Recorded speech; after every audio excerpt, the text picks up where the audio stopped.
마태복음 28장 1절에서 10절까지 말씀을 봉독해 올리겠습니다. 안식일이 다 지나고 안식 후 첫날이 되려는 새벽에 막달라 마리아와 다른 마리아가 무덤을 보려고 갔더니 큰 지진이 나며 주의 천사가 하늘로부터 내려와 돌을 굴러내고 그 위에 앉았는데 그 형상이 번개 같고 그 옷은 눈같이 희건을 지키던 자들이 그를 무서워하여 떨며 죽은 사람과 같이 되었더라. 천사가 여자들에게 말하여 이르되 너희는 무서워하지 말라. 십자가에 못 박히신 예수를 너희가 찾는 줄을 내가 아노라. 그가 여기 계시지 않고 그가 말씀하시던 대로 살아나셨느니라. 와서 그가 누우셨던 곳을 보라. 또 빨리 가서 그의 제자들에게 이르되 그가 죽은 자 가운데서 살아나셨고 너희보다 먼저 갈릴리로 가시나니 거기서 너희가 배우리라 하라. 보라 내가 너희에게 일렀느니라 하거늘 그 여자들이 무서움과 큰 기쁨으로 빨리 무덤을 떠나 제자들에게 알리려고 다름질할세 예수께서 그들을 만나 이르시되 평안하냐 하시거늘 여자들이 나아가 그 발을 붙잡고 경배하니 이에 예수께서 이르시되 무서워하지 말라. 가서 내 형제들에게 갈릴리로 가라 하라. 거기서 나를 보리라 하시니라. 아멘.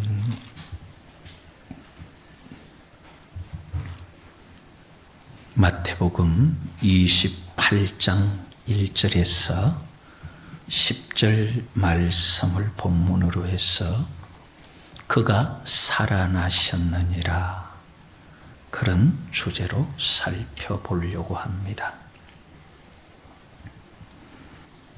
사형을 집행하던 백부장이 예수님의 그 죽음을 처음부터 끝까지 보고는 고백하기를 그는 실로 하나님의 아들이었다. 그렇게 고백을 했습니다. 빌라도는 재판을 맡았었고 그 죄에 대한 모든 정보들을 다 받아서 무죄 선언을 했음에도 불구하고 예수님은 십자가에 못 박혀 죽게 되었습니다. 전쟁을 치고 나라가 싸우면은 네가 옳다 내가 옳다 해도 그냥 이긴 사람이 자기에게 맞추어 역사를 기록해버리기 때문에 힘이 진리다 그런 말을 하기도 합니다. 빌라도가 예수님을 죄 없다고 놓으려고 했었지만은 유대인들의 거센 항변 때문에 결국은 예수님 죽게 됩니다. 힘이 없어서 죽은 것처럼 예수님은 어떻게 보면은 힘없는 정치범처럼 죄가 없음에도 죽었습니다. 그러나 성경은 이런 일들이 일어나기 약 800년 전에 이사야를 통해서 그 죽음은 힘없는 연약한 자의 죽음이 아니라고 말합니다.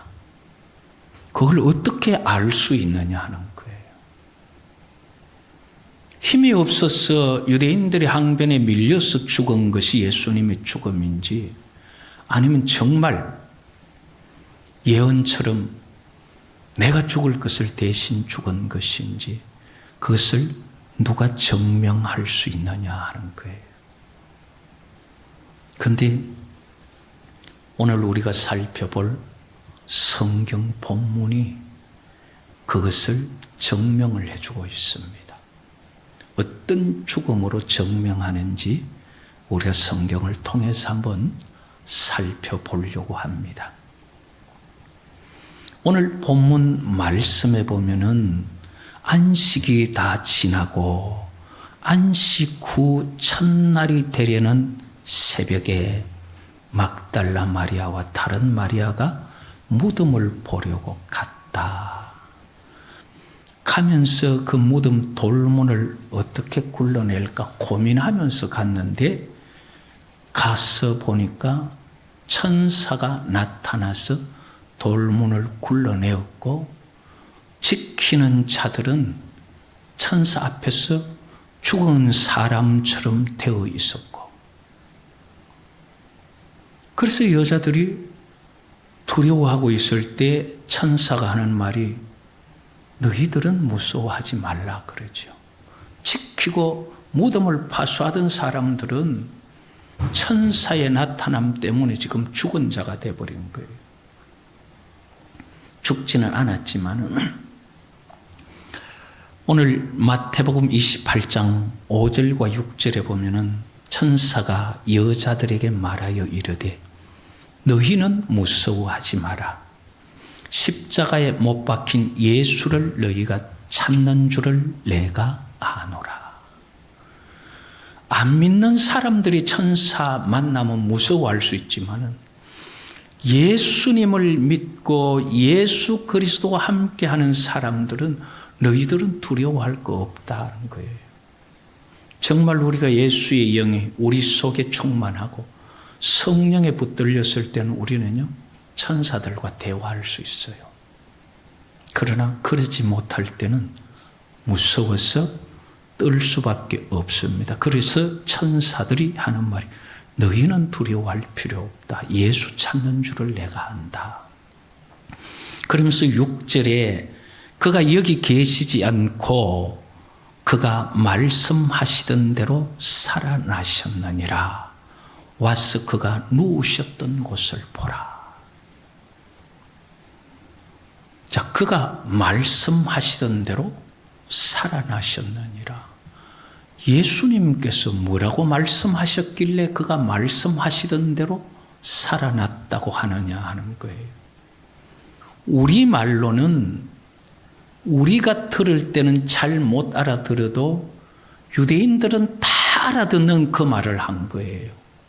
이제 그게 뭐냐 하면은 마태복음 12장에 보면 어떤 내용이 나타나느냐 하면요, 22절부터 그 이하에 예수님 복음을 전할 때 귀신 들려서 말을 못하고 보지 못하는, 그 귀신 때문에 눈도 어둡고 말도 못하는 그런 사람을 데려왔을 때 예수님께서 그를 고쳐주셨어요.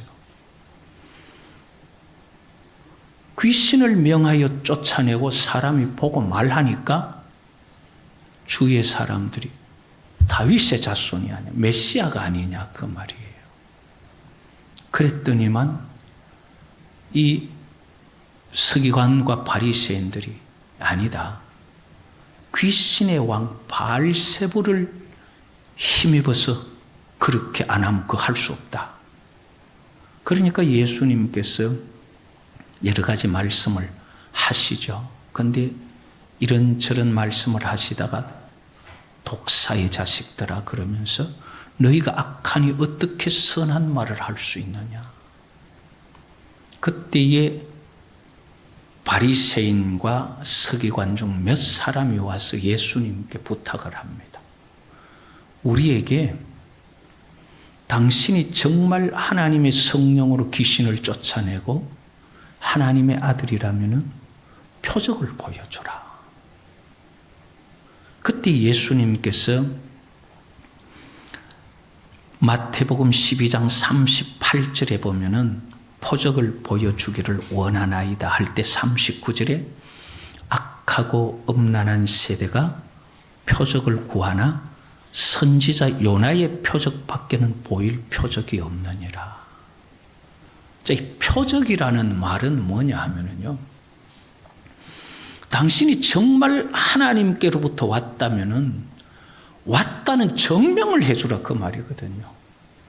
유대인들은 이 표적을 가지고 증명을 삼았거든요. 예수님 하신 말씀이 악하고 엄난한 세대, 보여줘도 못 믿는 이 악한 세대에게 보여줄 것은 요나의 표적밖에 없다. 마태복음 12장 40절에 요나가 밤낮 사흘 동안 물고기 뱃속에 있었던 것 같이 인자도 밤낮 사흘 동안 땅 속에 있으리라 그렇게 말합니다. 유대인이 아닌 이방인들이 볼 땐 요나의 표적이 뭔지 밤낮 사흘이 그렇지만은 이게 대제사장들과 그 당시 유대인들은 그걸 다 알아들었어요. 그 알아들은 게 어디 나타나느냐 하면은 마태복음 27장 62절에서 66절에 보면 예수님 십자가에 못 박혀 죽고 나서 장사를 지냅니다. 장례를 지내고 나서 마태복음 27장 62절에 보면은 그 이튿날은 준비일 다음 날이라 대제사장들과 바리새인들이 함께 빌라도에게 모여 이르되 주여 저 속이던 자가 살아있을 때 말하되 내가 사흘 후에 다시 살아나리라 한 것을 우리가 기억하노니. 자, 여기서 대제사장과 바리새인들은 다 알아들었다는 거예요. 저 사람이 살았을 때 하는 말이 내가 사흘 후에 살아나겠다고 그렇게 이야기했다는 거잖아요. 그 무덤 지켜야지, 안 지키면은 제자들이 훔쳐가가지고 봐라 살아났다 막 이럴 거라고 그렇게 지금 이야기하는 거예요. 너희들이 나를 죽이면은 장례 지내로 내가 3일 만에 살아난다. 그게 너희들에게 보여주는 내가 메시아라는 정명이다, 표적이다 그 말이에요. 내가 메시아라는 것을 내가 죽었다가 살아나는 걸로 보여주겠다. 그 말씀하신 것처럼 그 말이에요. 마태복음 28장 6절 오늘 본문에 그가 여기 계시지 않고 그가 말씀하시던 대로, 그게 바로 요나의 표적을 보여주겠다던 그 말씀하시던 대로 살아나셨다. 그 와서 누웠던 곳을 한번 봐라. 지금 살아나고 여기 없다 그 말이죠. 예수님께서 이렇게 내가 사흘 후에 살아나겠다는 표적을 보여주겠다 이 말만 하신 게 아니라 예수님께서 복음을 전하는 많은 말씀 중에 내가 왜 왔다는 것도 말씀하신 게 있어요. 예수님께서 오신 이유를 여러 가지 말씀하셨는데 그 중에 요한복음 6장 38절에서 40절에 보면 뭐라고 말씀하시느냐면 내가 하늘에서 내려온 것은 내가 뭘 하고 싶은 내 뜻을 하려고 행하려고 온 것이 아니라 나를 보내신 이의 뜻을 행하려 내가 왔다. 그러면서 요한복음 6장 40절에 내 아버지의 뜻은 아들을 보고 믿는 자마다 영생을 얻는 것. 여호와 하나님의 뜻은 예수님을 보고 믿어서 영생을 얻는 그게 하나님의 뜻이에요. 그 영생을 얻게 하려고 예수님이 왔다는 거예요. 그러면서 마지막 날에 내가 이를 다시 살리리라. 그 예수님은 왜 이 땅에 오셨느냐 하면은 예수님을 보고 그 예수의 이름을 믿는 자들을 살리기 원하시는 하나님의 그 뜻을 자기를 통해서 이루려고 왔다 그 말이에요. 그러니까 내가 온 것은 내 뜻이 아니라 아버지 뜻을 이루려고 왔다. 그러면서 또 예수님께서 마태복음 20장에 28절에 온 목적을 말하는 게 있어요. 거기에는 뭐라고 말하느냐 하면은 인자가 온 것은 섬김을 받으려 함이 아니라 도리어 섬기려 하고 자기 목숨을 많은 사람의 대속물로 주려고 왔다 그렇게 말해요. 예수님 이 땅에 오신 이유가 뭐냐? 자기 목숨을 다른 사람에게 대신 주려고 왔다는 거예요. 예수님이 왜 왔느냐? 하늘에서 왜 내려왔느냐? 아버지가 사람 살리기 원하는데 그 아버지 뜻을 행하러 와서 내가 그 사람 살리려고 왔다 이 말이에요. 그런데 예수님 아버지 뜻을 행하면서 그 사람 살리러 왔는데 어떻게 살리느냐? 자기 목숨을 그 사람 대신 주려고 그렇게 왔다는 거예요. 그 예수님께서 하늘에서 이 땅에 내려오신 이유는 우리를 살리기 원하는 하나님의 뜻을 이루려고 왔는데 어떻게 살리느냐 하면은 자기가 대신 죽어서 내 죽을 목숨을 대신해 주겠다 그 말이에요. 그러려고 인자가 왔다는 거예요. 그러면서 예수님 6월절 마지막 만찬, 우리가 흔히 말하는 세례의 성찬, 그걸 제정하시면서 잔을 주면서 하신 말씀이 마셔라. 이 잔은 내 피로 세우는 새 언약이다. 그리고 많은 사람을 위하여 흘리는 나의 피, 언약의 피다. 그렇게 말씀하셨어요. 이것은 무슨 말이냐 하면요. 우리가 구약에 언약 맺는 것을 많이 배웠습니다만 언약을 맺으려고 하면은 반드시 희생제물이 하나 있어야 돼요. 희생제물이 있어서 이 사람의 원한이나 감정, 이 사람의 원한이나 감정을 전부 그 희생제물 양을 잡는데 양에게 다 덮어 씌워서 양을 잡아 죽이는 거예요. 그리고 그 양이나 소의 그 제물의 피를 받아놓고 그 제물을 반 쪼개어서 양쪽에 마주 대하여 놓고 그 쪼갠 짐승 사이로 지나가고 피를 뿌려서 이제 우리 사이에 있던 원하는 이 희생 제물이 대신 죽은 것으로 우리는 다 덮어버렸고 우리는 새롭게 시작하는 거다. 그러면서 언약을 맺는 지난 감정들은 그 제물이 죽음에 다 묻어버리는 거예요. 그러듯이 예수님께서 이 땅에 오셔서 자기가 죽는 것은 많은 사람의 죄 사함을 위하여, 많은 사람들이 하나님 앞에 가려고 하는데 죄인이라서 하나님 못 가요. 그러나 하나님하고 언약을 맺는 과정에서 하나님께서도 그 제물을 통하여 이 죄인을 죽여야 하는, 죄인을 심판하는 감정을 제물에 묻어버리고, 사람도 하나님에 대해서 무슨 잘못이나 그런 게 있으면 다 제물을 잡아 죽이면서 그것을로 묻어버리고 그 제물 사이로 지나고 제물의 피를 뿌리면서 언약 맺어 새롭게 시작하는 게 바로 제물의 의미, 희생 제물이거든요.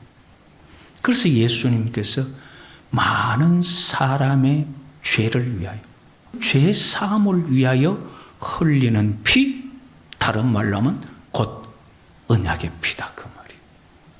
그래서 언약이라는 것은 지나간 모든 감정 다 묻어버리고 새롭게 시작하는 게 언약인데 예수님은 그 언약을 위한 희생제물로 오신 거예요. 6월절 양으로 왔다는 거예요. 예수님 십자가의 죽음은 정치적인 약자의 죽음이 아니라 내가 죽고 내 목숨을 너희들이 죽을 그 대신 내가 죽으려고 왔다. 그러면서 그 모든 예수님 하신 말씀이 그게 당신 혼자 말인지 진짜인지 어떻게 증명하냐. 그 말에 예수님 하신 말 요나의 표정 내가 보여줄게. 그래서 부활이라는 것은요, 무슨 부활신앙의 능력이 있고 뭐 부활신앙이 우리에게 부활 그 자체가 무슨 능력이 있는 건 아니에요. 하나님께서 살리신 부활의 의미가 뭐냐? 여호와께서 보낸 메시아가 맞다는 거예요. 예수님 죽은 것이 예수님 정치적인 약자로 유대인의 항변 때문에 죽은 게 아니라 내 대신 죽으러 왔다는 그게 맞다는 거예요. 그걸 보여주는 게 예수님 부활이에요. 그래서 여기서 천사가 말하듯이 그가 말씀하시던 대로 살아나셨느니라. 예수님 부활 이 자체는 예수님 생전에 전한 모든 복음의 꽃이에요. 그 복음이 바라 사실이라는 걸 보여주는 게 부활이거든요. 뭘로 그걸 증명하느냐? 내가 죽었다가 다시 살아났게. 그래서 예수님 부활은 예수님 전하신 모든 복음이 진리라는 거예요. 다시 말하면 예수님은 우리 살리러 왔다는 거예요. 그리고 예수님 죽음은 내가 죽을 것 대신 죽었다 이 말이에요. 그럼 우리가 하나님 앞에 갈 때에 예수님과 관계없이 가면 우리는 다 죄인이기 때문에 죽어야 돼요. 지옥 가야 돼요. 그러나 예수님이 내 대신 죽었다는 것을 믿음으로 믿는다는 게, 예수 믿는다는 게 바로 그런 거예요.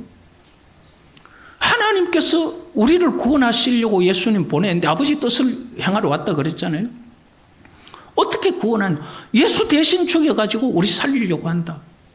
그게 하나님께서 우리 무리의 죄악을 그에게 담당시켰다 그랬잖아요. 그래서 예수님이 우리 죄 대신 죽었다는 그 예수 그리스도의 죽음에 대한 대속의 믿음이 우리 속에 있으면은 우리가 하나님 앞에 갔을 때 어떤 죄를 가지고 우리를 뒤집어 씌우든지 간에 그거 죽었다는 거예요. 벌써 그 죄 지은 잘못은 벌써 다 당했다는 거. 누가? 예수님이 대신 해줬다는 거예요. 그걸 우리가 믿음으로 받아들일 때에 구원이 이루어지는 거예요. 그래서 예수님 부활이라는 것은 예수님 모든 사역과 예수님 하신 일이 하나도 거짓말이 아니라 진리라는 것을 입증하는 사건이에요. 그래서 예수님의 부활이 오늘날 우리에게 증명하는 것은 하나님이 세상을 이처럼 사랑하사 독생자를 주셨다. 하나님이 우리를 사랑한다는 걸 지금 예수님 부활이 우리에게 증명하는 거예요. 그리고 새 언약을 맺겠다 했던 것처럼 예수님 피는 언약의 피라 그랬죠. 하나님은 지금도 예수 그리스도의 피를 통하여 우리를 하나님 자녀 삼기를 원한다는 것을 보여주는 게 부활이에요. 그리고 하나님의 자녀된 자들에게 예수님의 부활은 네가 내 자녀이기 때문에 내 나라 유업으로 줄게. 너 천국 데려갈게. 그게 부활이 말하는 거다 이 말이에요. 부활 자체가 무슨 능력이고 부활 자체가 막 기적 그런 게 아니라 부활은 하나님께서 보낸 메시아라는 표적이다 이 말이에요. 증명이에요, 증명. 그래서 우리는 예수 그리스도의 부활을 통하여 그 부활이 우리에게 일러주는 증명하는 것. 하나님이 우리를 사랑하고 하나님이 우리를 자녀 삼기 원하고 그 자녀된 자를 하나님 반드시 천국 데려간다는 그 증명으로 보여준 게 예수님 부활인데 그게 우리가 오늘 본 말씀이라는 거예요. 예수님은 정치적인 약자의 죽음이 아니라 내 목숨을 대신한 죽음이에요. 그게 바로 메시아. 그것 때문에 오셨다는. 그래서 인자가 온 것은 섬김을 받으러 온 것이 아니라 오히려 섬기고 한번 따라 하십시다. 자기 목숨을 많은 사람의 대속물로 주려 함이라. 기도드리십시다.